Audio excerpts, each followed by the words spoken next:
Look at this man, John Lone, at ease in this chair when just a little while ago we saw you likewise at your ease in a very different kind of chair, a throne. You told me there's a story about sitting on that throne in the Forbidden City. In China, they told me that when ordinary people sit on the throne, they get dizzy. And so we all want to know now how you felt when you sat on it. Oh no, I felt very at ease and actually gave me a boost for my character. Whoopee cushions on the throne of the Forbidden City. I don't know. This area, though, is completely accessible now to tourists, isn't it? Not completely. The session is still closed off. What's extraordinary that the Chinese government first time allowed us to shoot in places that they were not even open to the public. So it was quite exciting. You played the emperor from the age of 18 until near his death. What were the special makeup considerations when you were either very young or very old?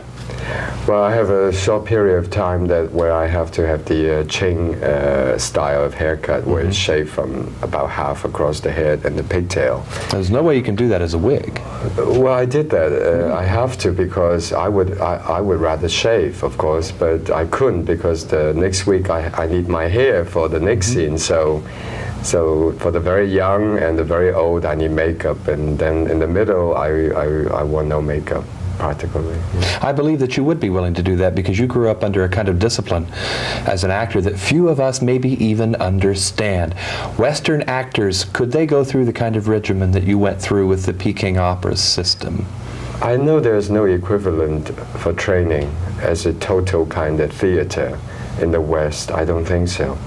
In terms of, it consists of physical training in acrobatic martial arts and juggling and miming and then singing and dancing and movement, which is separate from dancing. It's a gesture to indicate drama and comedy, and it's such a total concept of theater. I don't know any other equivalent. Maybe the kabuki in Japan is the closest. Well, I'm wondering about the Polish film school in the late 60s. That had a strict reputation for an all-round education like that, too. I am not familiar with that. Yeah.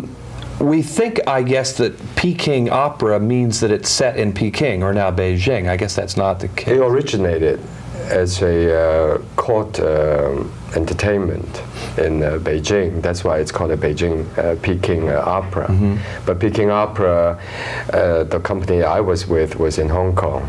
They also have different company, like different branch of people in Taiwan, Singapore, and China, of course. Is this a place only for privileged young people who want to become actors? No, this is a place for underprivileged, no family, and kids. It's not for... See, before TV and film, actors are being considered the lowest class of people. And so until TV and film came, and then they glamorized it. So the royalty now wants to be actors too. But at that time, I have 50 children and myself living together, training together, performing together. Most of them all have no homes or underprivileged. That means they couldn't go to do anything else in life in terms of school, which you have to pay for in Hong Kong, unlike our good old America system where you could go to school with very little money.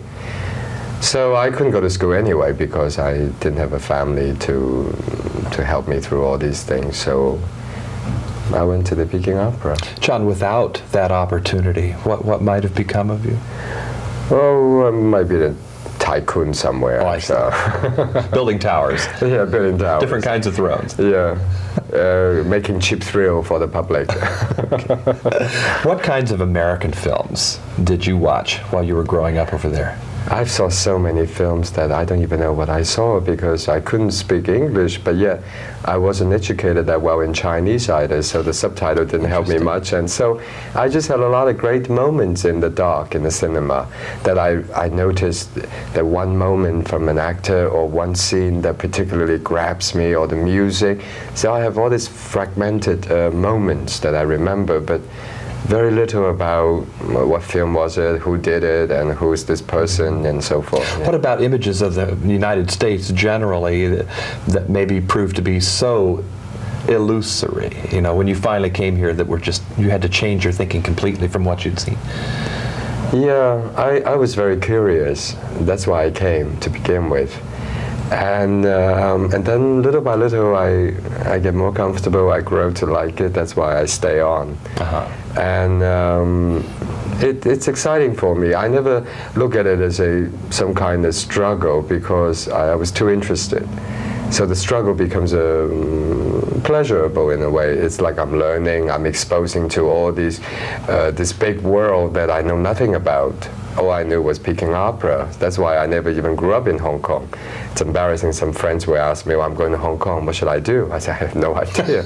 Because I grew up in this theater all my life. And before 10 years old, I couldn't do anything. So now I go to Hong Kong, just like, I'm exploring and I'm discovering Hong Kong. Yeah. You know what also is interesting is that through your work now in The Last Emperor, there may be millions of Chinese watching a part of their own history they have not been aware of. I understand imperial history, until recently, was not a part of their education. Yeah, I'm not sure about that because since I never went to school, but I could think that's quite correct. Yeah. John Lone, what are you all about? We've seen you in so many different kinds of roles now. We're in the middle of the Iceman and the villain in Year of the Dragon and now the Emperor here. Where are you amidst all of that? I'm trying to find out myself. Yeah.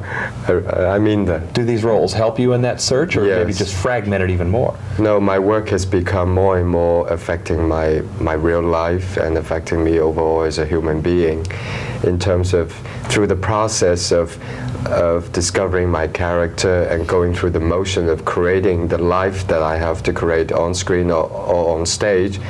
Even though it's a make-believe of reality, but the process I go through, it's a real process in terms of which I try to anyway.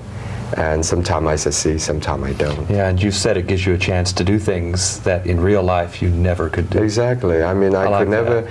I mean, every people, like all of us on Earth, that we all have a limited exposure and experience. We could not possibly jumping around all over the places because we got to be consistent with our family, with our friends, with our jobs, in order to just build up something. That's why I do consider it a privilege that I was allowed to get paid for my work to vicariously live and experience life, as a profession. I think that's as good a definition of the lure of acting as I've ever heard. Yeah, but this is not something for everybody, I think. For me, I like it, and I grow to love it, because the discovery, the process I go through, expanding myself, picking myself apart and face truth or about myself, and so therefore I felt like it's like like a flowers, and you just keep growing until you have to stop. I like it. John Lone, whether he's sitting on a throne or in that humble chair, he's sitting pretty easily. We're together in New York City talking about The Last Emperor. I'm John Tibbetts for KCTV5.